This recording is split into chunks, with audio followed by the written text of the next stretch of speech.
পেয়েছে হবে কিছু আকিবুল পেয়েছে সরি আকিবুল পেয়েছে ধরতে গিয়ে ওখানে ফাউন্ডেশন হসপিটালে ডিস্ট্রিক্ট হসপিটালে পোস্টমর্টম করছে 11 তারিখ।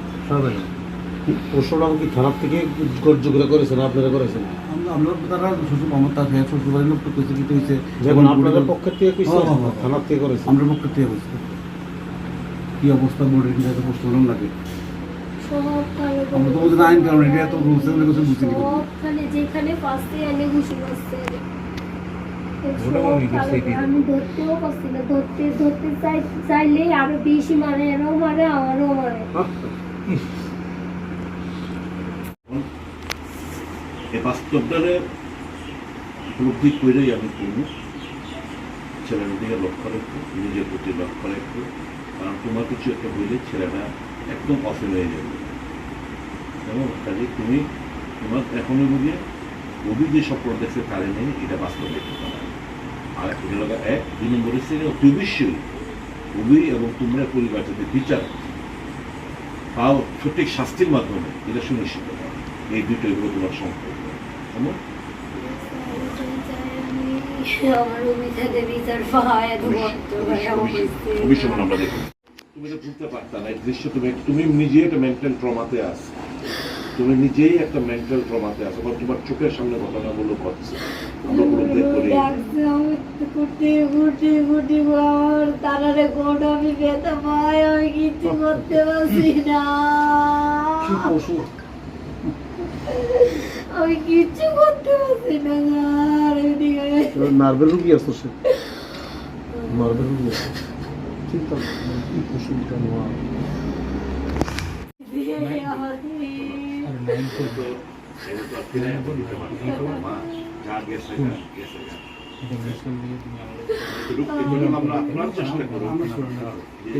বিচারটা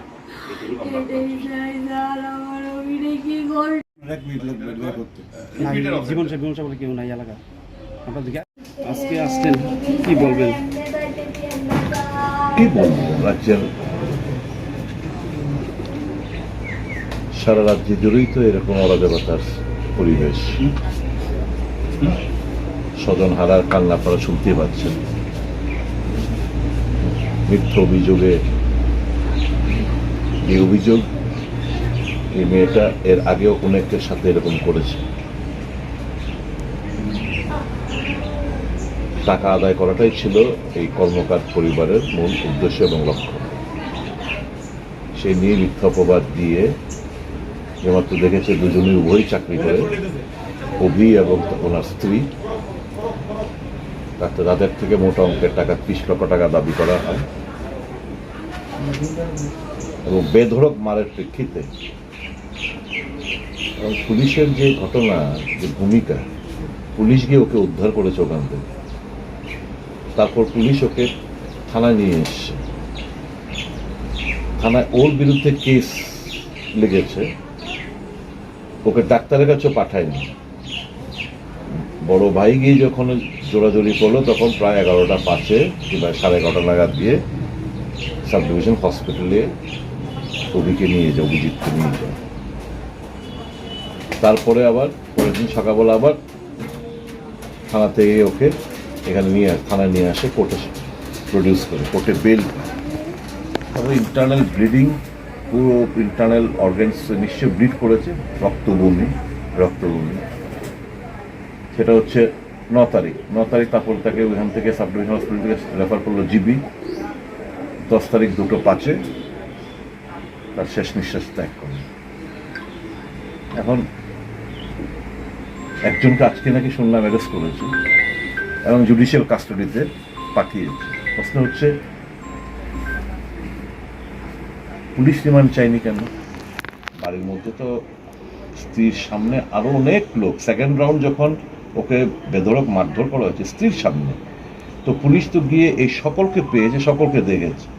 তো বাকি নামগুলো কেন পুলিশ এই যাকে অ্যারেস্ট করলো তার থেকে বাকি নামগুলো কেন সংগ্রহ করেনি? কেন পুলিশ রিমান্ড চায়নি? তো police hand in glass, police তাদের সঙ্গে যোগসাযোগ রয়েছে। পুলিশ হয়তো ওই 30 লক্ষ টাকার থেকে একটা ভালো মোটা অঙ্ক টাকা হয়তো পাওয়ার জন্য একটা প্রিপ্ল্যান মার্ডার হতে পারে সেটা। এবং এটা তো প্রিপ্ল্যান মার্ডার কোনো মানে সন্দেহ নেই যে এরা বিচার চাইছে, আমরা সবাই বিচার চাইছি। যা গেছে তো ওকে তো ফিরে আনা যাবে না। ক্লাস 9-এ পড়া একটা ছেলে, তার একটা উপযুক্ত একটা স্ত্রী, বড় ভাই রয়েছে, তাদের পরিবার রয়েছে, এই অভিজ্ঞতা ফিরে পাবে না। এখন আমরা সবাই তাকিয়ে থাকবো পরিবার যেন বিচারটা সামান্য বিচারটুকু পায়, এটার দিকে আমরা তাকিয়ে থাকবো। পুলিশকে আমি বলবো এভাবে কিন্তু দিন যাবে না। প্রত্যেকটি ঘটনার কিন্তু আমাদের হিসেব দিতে হবে আগামী টুমরো। এরকমভাবে কিন্তু দিন যাবে না। সব কিছুরই শেষ রয়েছে, সবগুলো কিন্তু মনে গেঁথে রয়েছে আমাদের। টুমরো আপনাদের কিন্তু কৈফিয়ত তলব করা হবে। প্রত্যেকটি ইনসিডেন্ট সারা রাজ্য জুড়ে যা করছে হিসাব হবে আপনাদের সাথে।